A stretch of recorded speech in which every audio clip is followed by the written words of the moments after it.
Hello, everyone.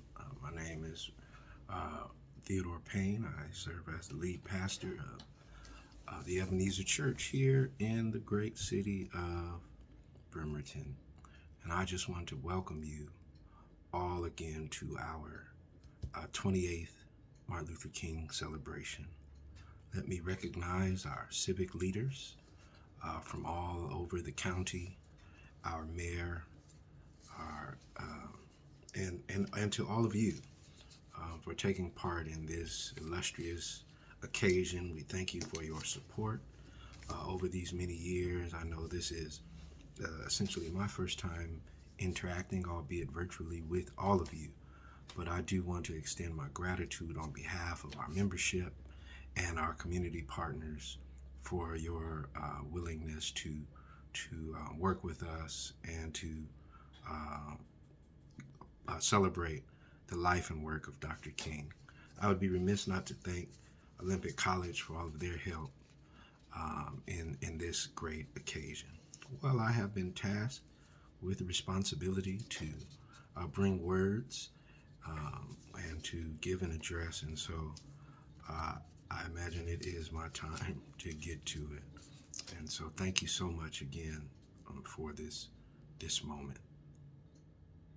Uh, when we think of the life and work of the Reverend Dr. Martin Luther King Jr., it is entirely uh, easy for us to revel in his accomplishments, his impact, not only to uh, the lives of people of color, but obviously to uh, the ongoing work of all people within the United States, and furthermore, his impact on people throughout the world.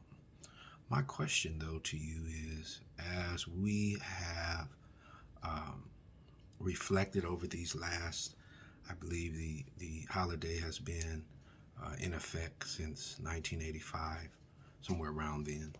Uh, but as we have been reflecting on his life and work, his words, um, his dream over these last 35 or so years, and he was taken from us in 1968, and so that is 54 years ago, excuse me. And so all of these years, we reflect on all that he has done, and yet, do we ask ourselves how far we have come since then? Yes, we have extremely progressed in the world of technology. We have moved forward in some aspects of our social interaction, maybe regressed if we're being honest. Even in politics, obviously our 44th president, as you can see behind me, uh, was elected in these last years. But if we are really being honest, can we say that we have moved forward? When we look at our news, um, when we survey our respective communities, when we look to the right and left and see how we even engage one another, can we honestly say that we have progressed in a manner that we would feel Dr. King would find pleasing? If he was to come back today and knowing all that he said and did um, during those times, even in our, if he was to come back today, would we think that he would be pleased in what he was to see? Would he think that he was successful? Yes, his name has been, it resonates within all of us, and we are called to an act of service, a call to a moment of reflection in his honor. But if we're really desiring and aspiring to honor the life and legacy of the Reverend Dr. Martin Luther King, then I would admonish you, brothers and sisters, that the real way in which to do that is for all of us to serve as agents of change, real change, not fluff, but systemic change within our communities. I have been heartbroken as a man of color, a black man from inner city Los Angeles. Things that I was unfortunately able to experience and see in my upbringing, and yet fortunate to survive it.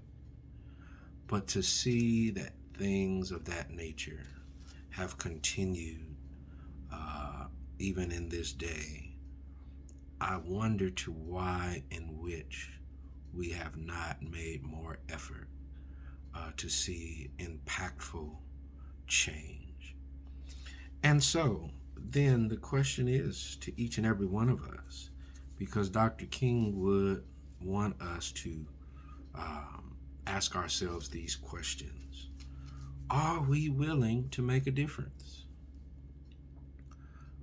And I ask that because it is challenging in what we see each day. It is exhausting when some of us who have been on the front lines pushing and prying to try and see a difference made, and yet with all our efforts and all our energy, unable to really see anything happen within the system. As our hearts have been breaking, even over these last few weeks and months, as the protests and demonstrations have been going on in regards to voting rights. I can see how it would become very challenging to continue to stick to the fight. But if you do want to see the change that we expect and desire, it requires us to continue to fight on. Dr. King said these words: we must accept finite disappointment, but we must never lose infinite hope. And so, my question to you, brothers and sisters, will you continue to hope? In order to do that, we must desire to make a difference. Well then, Reverend Payne, why should we try to make a difference? I hear you asking me that. Why should I try to make a difference? Why do I need to be an agent of change? Well, a few reasons. Number one, the world, our community, depends on it. It depends on us moving the needle forward. I don't know about you, but I don't want to live in a stagnant society. I would like to see progression. And so that is why we need to make a difference. The world we live in depends on people helping each other. So many of us watching tonight are beneficiaries of a helping hand. Maybe we have been helped in order to find employment. Maybe we were helped this morning. Someone helping us into the grocery store or into our car. The fact of the matter is, the world we live in depends on us helping one another. Also, we depend on the world in times of tragedy. We would never survive if people didn't try to help each other. Could you imagine when we experienced that terrible day 21 years ago in New York City and in Washington, D.C. and elsewhere? That terrible day, how it would have been if people did not stick together and work with one another, trying to see each other through. I declare that the world would collapse into chaos if we were unwilling to work together. And so I think that it is necessary for us to understand the importance of making a difference. We should try to make a difference in other people's lives. Why? Because it makes a difference in our own lives. How good do we feel when we help one another? How awesome is it when we can go home and realize the impact we have made in the life of our neighbor, the life of some child, in the life of other people?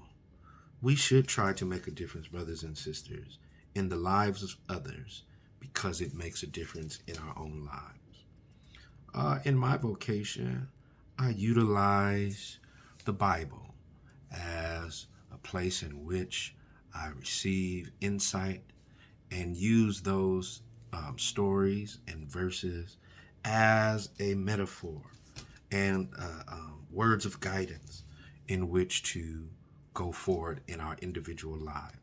One of those stories in the Bible in which we hear is the story of a Good Samaritan. I'm not going to preach to you, but maybe you are familiar with it. Ultimately, in the story of a Good Samaritan, a person helps somebody in need, somebody who did not look like them, someone who did not come from their same background, someone who very well may have been considered an enemy of them. But the man saw this person on the side of a road in significant need of help. Although others had passed him by, he decided to stop and help him.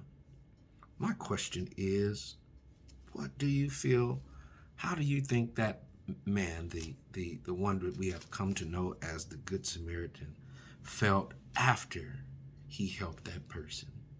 It is imperative, brothers and sisters, that we care enough to look for the opportunities to help each other.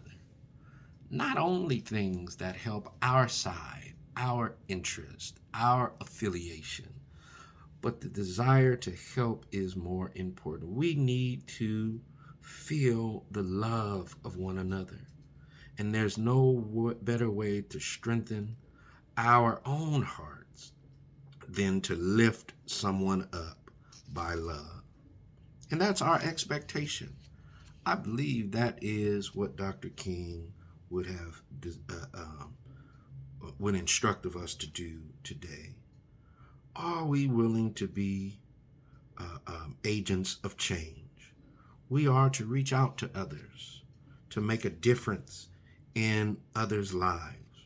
When we reach out and speak to them in kindness, in love, with empathy, with interest in their well-being, it's more than just going out and demonstrating on the streets, lifting signs.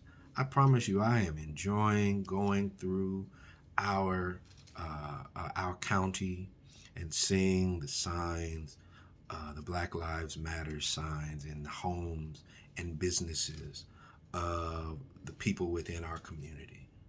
And it is a good thing, amen, to state our interest in the lives of Black people and people that have been disenfranchised and mistreated,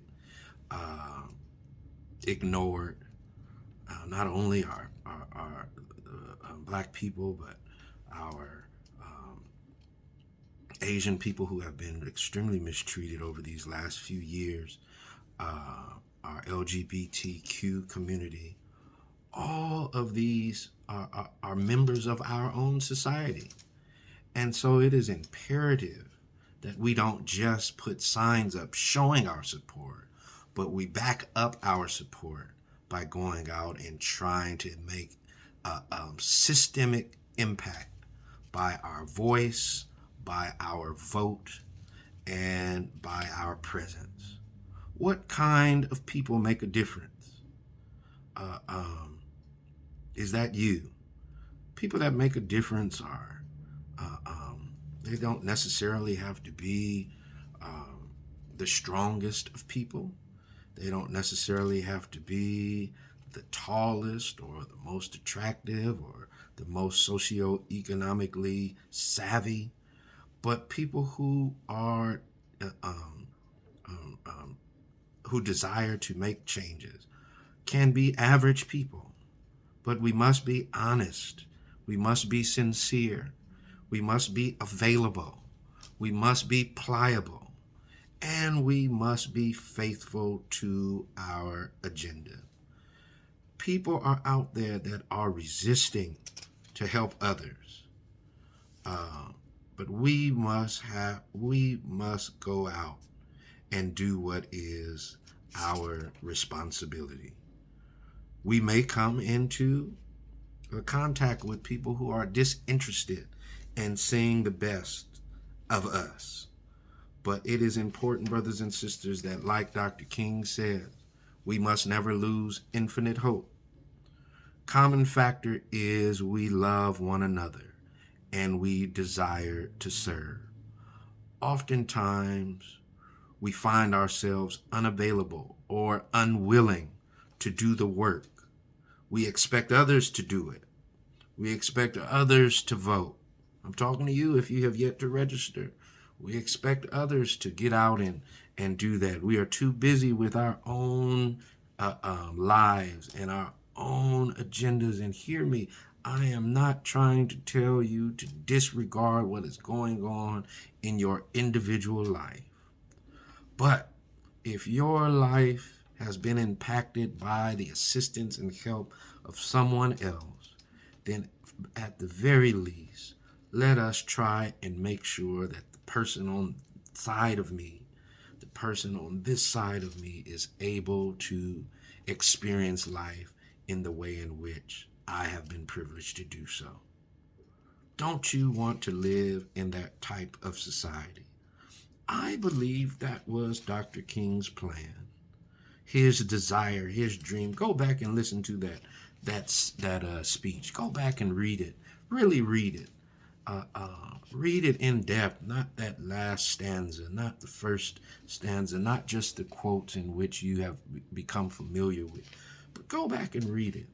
I declare to you that it is sincere about a world in which all of us can interact with each other in a free and loving and interchangeable, empathic society. I don't feel that that is the day in which we live.